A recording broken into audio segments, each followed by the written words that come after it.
Hello, Sauce here. This is a video lesson on the general expression for average rate of change.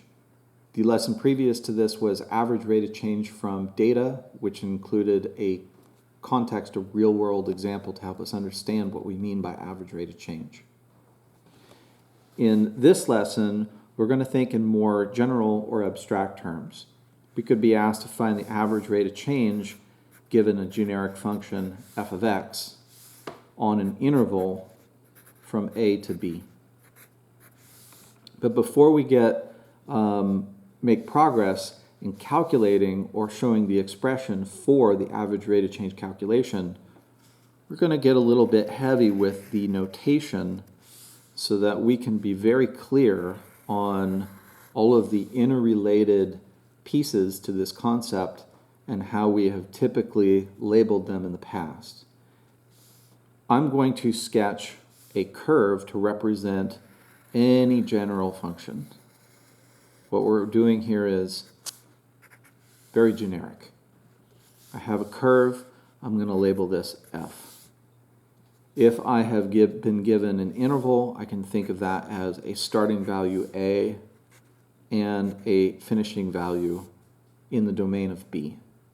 But I'm going to go much further with this and include much more interrelated information very quickly. If these values, a and b, are x values, one convention could be to use subscript notation x sub 1 and x sub 2 for beginning and final value in the interval.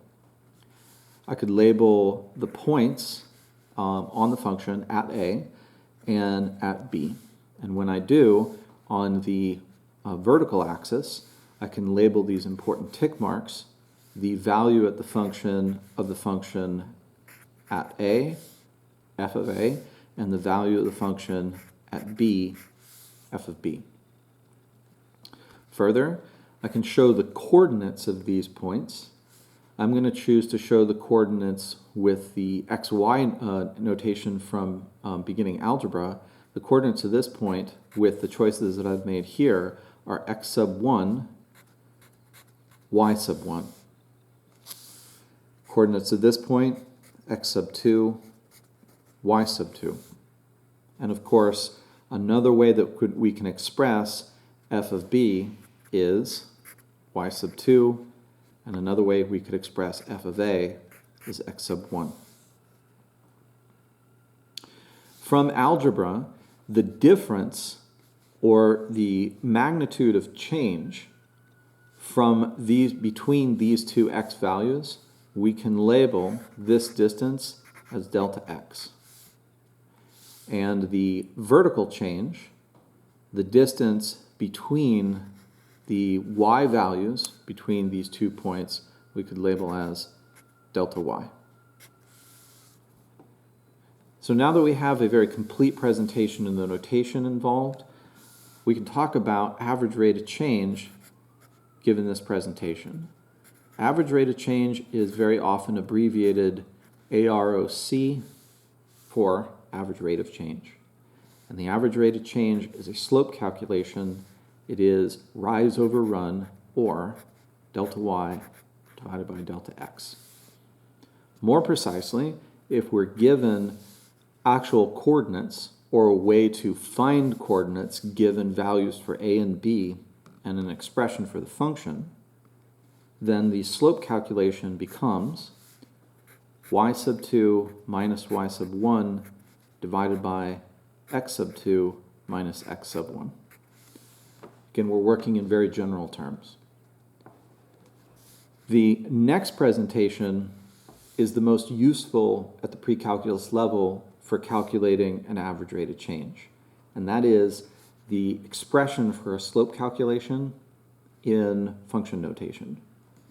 So that is average rate of change, or AROC, is given as the value of the function at the final point in the domain, f of b, minus the value of the function at the initial value in the domain, f of a, all over b minus a.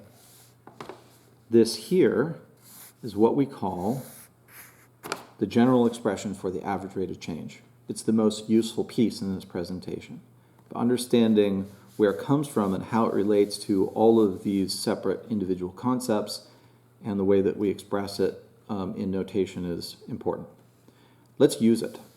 For example, we could be asked to find the AROC, average rate of change, of a function that could be defined for us like x squared plus 1 on an interval, let's say, from 1 to 4.